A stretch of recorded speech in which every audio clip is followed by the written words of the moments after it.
क्या आप जानते हैं कि अगर आप स्पेस में दो कोई भी अलग टाइप के मैटर को एक साथ जोड़ोगे तो वो एक ही मैटर बन जाएंगे। मतलब एक साथ ऐसे चिपक जाएंगे कि वो कभी भी बिना फोर्स के हट ही नहीं पाएंगे।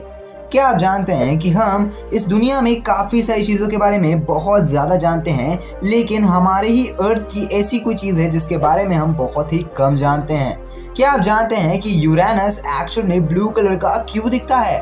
तो देखो, अगर आप चाहते हो कि आप ये सब चीज़ें जानो ऑसम तरीके से तो इस वीडियो को पूरे एंड तक देखना। So let's come to the video title, top 7 random amazing facts about space. मेरा नाम है Shubham and you are watching space bull.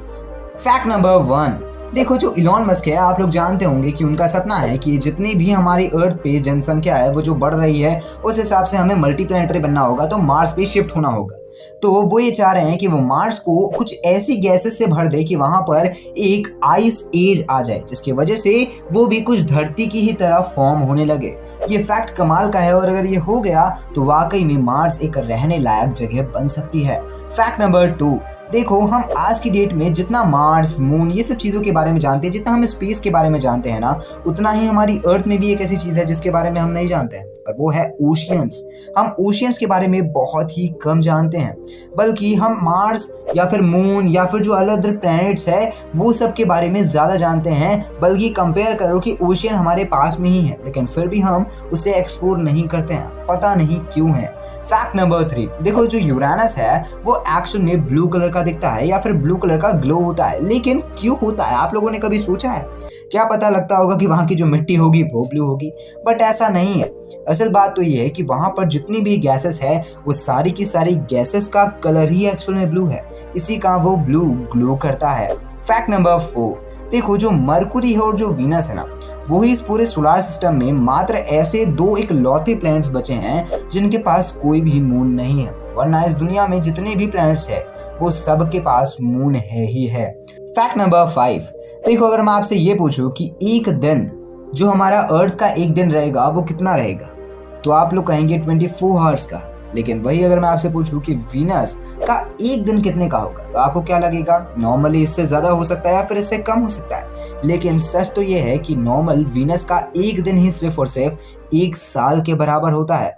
मतलब ऑसम यार। फैक्ट नंबर 6, देखो मैं आपसे एक चीज़ पूछता हूँ कि ये जो एक्चुअल में हमारा क्या बोलते हैं अलग अलग टाइप्स की गैलेक्सीज होती है, ये कभी ना कभी एक दूसरे से मिल ही जाती है। मतलब कि अगर जैसे हम जो भी गैलेक्सी पे रह रहे हैं उसका नाम है मिल्की वे, और जो हमारी सबसे पास की गैलेक्सी है उसका गैलेक्सी का नाम है एंड्रोमेडा गैलेक्सी। अब ये दोनों जो गैलेक्सी है ये एक साथ कभी ना कभी कोलाइड करेंगे ही करेंगे, तो वो करेंगे 3.75 बिलियन ईयर्स के बाद कोलाइड। मतलब उस टाइम का जो दृश्य होगा वो कुछ ज़्यादा ही अलग लेवल का होगा। मतलब जितने भी प्लैनेट्स है वो हमें साफ साफ दिखने लगेंगे। हो सकता है कि हमारी जो अर्थ है उसकी भी ग्रेविटेशनल फोर्स बन जाए या फिर कुछ भी हो सकता है। इसी का हमें तो शिफ्ट करना मार्स पे या फिर अलग अलग जितना हो सके हमें उतना ज़्यादा एक्सप्लोर करना ज़रूरी है। फैक्ट नंबर 7, देखो मैं अगर आपसे ये पूछूं कि आप यहाँ पर नॉर्मली अगर कोई दोनों पत्थर है उसको एक साथ जोड़ोगे तो क्या वो हमेशा चिपके रहेंगे? नहीं, ऑफ कोर्स वो कभी ना कभी अलग हो ही जाएंगे। लेकिन स्पेस में अगर आप दो पत्थरों को भी एक साथ जोड़ दोगे तो वो हमेशा हमेशा के लिए एक साथ जुड़े ही रहेंगे। क्यों? क्योंकि देखो अगर हम अर्थ पे कोई भी चीज़ को एक साथ जोड़ते हैं तो उसके बीच में एक लेयर आ जाती है, वो लेयर को कहते हैं ऑक्सीजन लेयर। अब वो जो ऑक्सीजन जो लेयर होती है वो लेयर एक्चुअल में वो दोनों चीज़ को आपस में उसके जो मैटर से उन दोनों को चिपकने नहीं देती है। लेकिन अगर वही हम स्पेस में जाके करें तो स्पेस में कोई एयर ही नहीं है, तो वहाँ पर वो दोनों जो मैटर है वो एक साथ चिपक जाते हैं, जो कि वाकई कमाल की बात है। तो देखो अगर आपको ये वीडियो पसंद आई होगी तो इस वीडियो को एक लाइक कर देना, और अगर आप लोग चैनल पे नहीं हो तो चैनल को सब्सक्राइब कर देना, साथ ही साथ बेल आइकन कॉल पे सेट कर देना। और अगर आप लोग मुझसे बात करना चाहते हैं तो आप मुझे इंस्टाग्राम पे फॉलो कर सकते हैं, वहाँ DM कर सकते हैं, मैं वहाँ सबका रिप्लाई करता हूँ। ऑफकोर्स आपका भी रिप्लाई करूंगा। तो फिर मिलते हैं अगली वीडियो में, तब तक के लिए Jai Hind, Vande Mataram and thanks for watching this video.